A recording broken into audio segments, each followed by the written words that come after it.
Musibah itu terjadi di Kampung Mustafa Darat Batu Pahat, Johor, Malaysia pada Minggu 28 Maret 2021.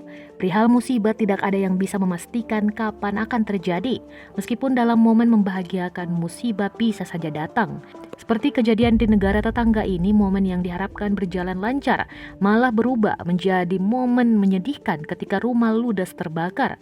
Beberapa foto mengenai rumah terbakar ini pun tersebar luas di media sosial, memperlihatkan bagian rumah mengeluarkan asap usai api menghanguskan. Terkait kebakaran rumah ini juga diposting oleh fanpage Facebook Pemadam Johor, Jabatan Bomba dan Penyelamat Malaysia Negeri Johor pada Minggu 28 Maret 2021. Kejadian ini diabadikan pengguna Instagram sekaligus juru rias pada acara tunangan, yakni Make Up by Taja. Melalui Instastory, ia mengunggah rumah yang ia datangi tiba-tiba terbakar hebat.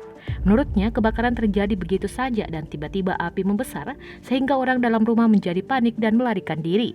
Selain itu dijelaskan kebakaran sedang diselidiki oleh pihak berwajib untuk mengetahui murni kebakaran atau ada pihak lain yang bertanggung jawab.